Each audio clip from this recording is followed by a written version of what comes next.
जर तुम्ही पुण्यात असाल किंवा मुंबईत असाल तर I would highly recommend.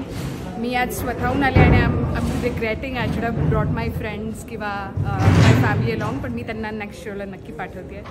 So जर तुम्ही इन द विसिनिटी असाल तर you must, it's a must watch. आणि thank you for all the actors and performance.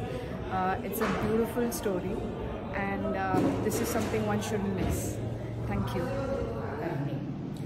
नाटकाबद्दल मी एका वाक्यात असं सांगेन की आजच्या काळात मी आत्ता रिसेंटली तरुणाईवरची बरीचशी तरुणाईच्या विषयांची नाटकं पाहिली, पण त्यातलं हे सर्वात नाटक महत्त्वाचं वाटलं कारण ते प्रॉपरली प्रिक करत आहे. जी सगळी कॅरेक्टर्स आहेत ती सतत आपल्या अवतीभोवती वावरणारी कॅरेक्टर्स वाटतात, आपल्या घरात दिसणारी आजूबाजूला दिसणारी कॅरेक्टर्स वाटतात आणि म्हणून ती खूप रिलेट होतात.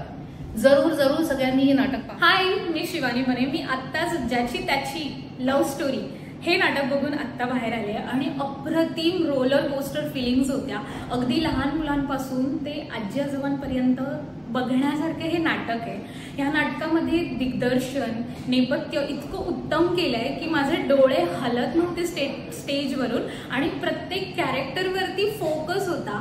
आणि मग प्रत्येक कलाकारांनी इतकं उत्तम काम केलेलं आहे. सुरुची, सुयश टिळक, शर्मिला आणि अजून सगळेच सहकलाकार सगळ्यांनी आपापल्या भूमिका खूप उत्तम सांभाळल्यात. आजचं नाटक यांचं खूपच छान होतं. प्रत्येक 3 कपल्स होते आणि प्रत्येकाची वेगवेगळी स्टोरी होती.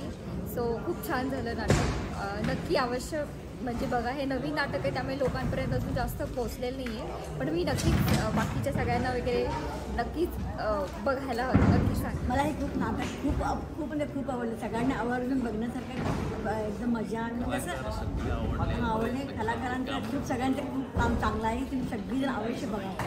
थँक्यू. बघते मनापासून. थँक्यू. ज्याची त्याची लव्ह स्टोरी हे नाटक मी बघितलं. खूप छान हलकं फुलकं नाटक आहे.